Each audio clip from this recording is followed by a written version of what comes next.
परब्रह्मणा नमः। ओम साई राम। मित्रों, एक और अद्भुत अनुभव लेकर हाजिर हुआ हूँ। यह लेट 90s की घटना है। जब मैं फ्रीलांसिंग किया करता था तो एक एडवोकेट थे, जिनका नाम मैं नहीं लेना चाहूँगा। उन्होंने मेरे सामने एक प्रपोज़ल रखा कि क्या मैं उनके साथ में एक प्रोजेक्ट उनके क्लाइंट का करने के लिए तैयार हूँ। तो मुझे भी काम की ज़रूरत थी, तो मैंने सहर्ष उनको हाँ बोल दिया और फिर हम प्रोजेक्ट में लग गए। प्रोजेक्ट में उनका योगदान केवल इतना ही था कि वह उनके क्लाइंट का प्रोजेक्ट था, बाकी सारा काम मैंने किया और इस तरह से प्रोजेक्ट का काम भी हो गया। यह तय हुआ था कि जो भी जितना भी पैसे की बात हुई थी उसका 50% हम लोग बिल करेंगे। तो काम समाप्त होने के बाद हमने अपना बिल क्लाइंट को दे दिया 50% और उन्होंने भी 50% अपना बिल सबमिट किया। तो कुछ दिनों के बाद मैं जब क्लाइंट के ऑफिस में गया, अपने बिल के बारे में, भुगतान के बारे में उनसे चर्चा की, तो उन्होंने कहा कि हमारा भी पैसा उनके क्लाइंट, उनके एडवोकेट ने ही ले लिया है। तो ये जान करके मुझे बहुत ही आश्चर्य हुआ और चिंता भी हुई, दुख भी हुआ। तो मैंने सोचा कि उनके क्लाइंट से विवाद करके कोई फ़ायदा नहीं है, क्योंकि मेरी उनसे कोई जान पहचान नहीं थी।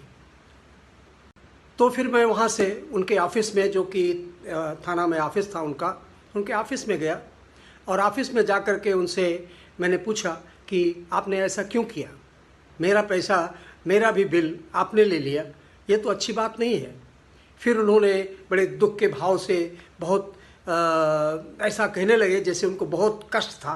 तो वो बोल रहे थे कि हमें पैसों की बहुत ही आवश्यकता पड़ गई थी, इसके लिए मैंने वो पैसा ले लिया, लेकिन मैं आपके बिल का, आपके पैसे का भुगतान मैं कर दूंगा।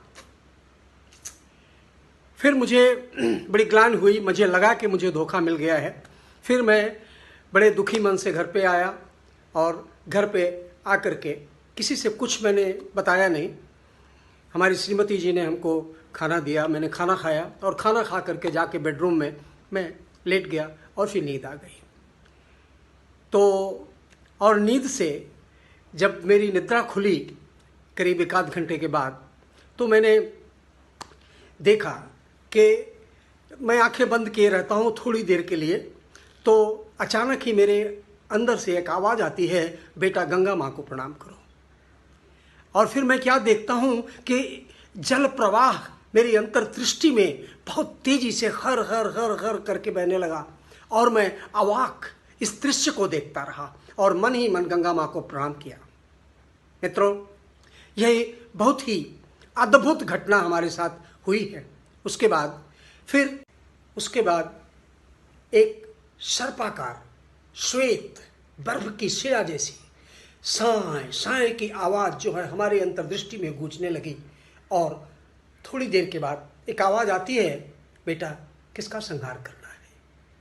मैं तो भयभीत हो गया, पसीने से लथपथ हो गया।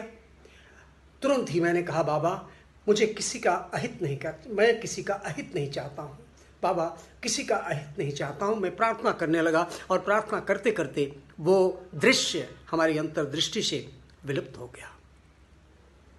उसके बाद क्या देखता हूँ कि पवन सुत हनुमान एक विराट स्वरूप में और एक समंदर का दृश्य और बीच का दृश्य और हनुमान जी को मैं जाते हुए, समंदर की तरफ जाते हुए मैंने देखा।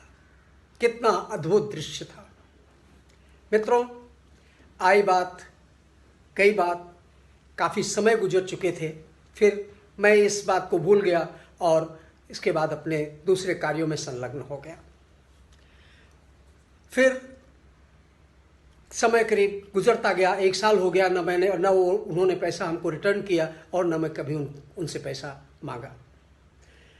लेकिन कुछ दिनों के बाद, करीब 1 साल के बाद, एक दिन मैं शुभ मुहूर्त में स्वप्न देखा। क्या स्वप्न देखता हूँ कि ये सूट बूट में मेरे घर आए। उनके हाथ में एक ब्रीफकेस था और आकर के मुझे कहते हैं कि उपाध्याय जी, मैं आपका कर्ज चुकाने आया हूँ। बैग खोलते हैं तो बैग में रुपयों के बंडल पड़े हुए थे। मैंने उनसे तुरंत कह दिया कि नहीं, मुझे आपसे पैसे नहीं चाहिए। मुझे एक आभास हुआ कि ये एक स्वप्न है। फिर मैंने उनसे कहा कि नहीं, मुझे पैसे नहीं चाहिए, जाइए, मैंने आपको कर्ज मुक्त किया। और इसके बाद मेरी निद्रा भंग हो गई और मैंने आंखें खोली। मुझे ऐसा अनुमान हुआ, इसके पहले भी हो चुका है, उनकी वेशभूषा, उनके चेहरे का जो प्रकाश था, वो देख करके मुझे ऐसे लगा कि ये दिवंगत आत्मा है, इनकी डेथ हो चुकी है। फिर आकर के मैंने स्वप्न को अपनी श्रीमती जी से साझा किया और अपने अनुमान को भी उन्हें बताया। फिर उसके बाद अपने कार्य के लिए मैं फिर अपने ऑफिस गया, जहाँ पर मुझे पता चला कि उनका देहांत हो चुका है। मित्रों, उनके चरित्र के बारे में बहुत कुछ सुनने को मुझे मिला और इस 1 साल के दरमियान वो बहुत ही कष्ट से गुजरे। उनके माता की डेथ हो गई, पिता की डेथ हो गई, उनको भी हार्ट अटैक हुआ और बहुत सारी परेशानियां झेलते हुए वो। मित्रों, मैं ये नहीं कहता कि उन्होंने मेरे साथ धोखा किया, इसके लिए उनको सफरिंग्स हुई।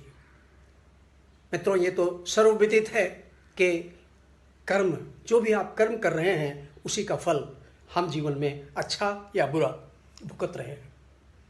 तो ठीक यही उनके साथ भी हुआ। केवल मेरे कर्म नहीं, मेरे साथ किया हुआ उनका धोखा वही कर्म नहीं, उनकी बहुत सारी कहानियां मुझे सुनने में मिली। तो जब पाप कर्मों से उनका घड़ा भर गया, तब उनकी दशा बुरी होती चली गई और अंततोगत्वा उन्होंने मृत्यु को प्राप्त किया। तो मित्रों, जब से ये घटना हुई, तब से कभी भी मैं किसी के विरुद्ध कोई कार्यवाही नहीं करता। मैं भगवान के ऊपर छोड़ देता हूं, क्योंकि भगवान अपने भक्तों के प्रति किए गए अन्याय को कभी बर्दाश्त नहीं करता। इसी दृष्टांत को लेकर के 4 लाइनें साईं बाबा की प्रेरणा से जो मैंने लिखी, आपके सामने प्रस्तुत करता हूं। हे वत्स, तुम करोगे तो तुम्हारे कर्मों पर तुम्हारा नाम होगा, अच्छा करोगे तो सम्मान होगा, बुरा करोगे तो अपमान होगा। इसलिए हे वत्स, तू कुछ न कर, मुझे करने दे। जो मैं करूंगा वह विधि का विधान होगा, अच्छा या बुरा, मेरा हर हाल में सम्मान होगा। धन्यवाद।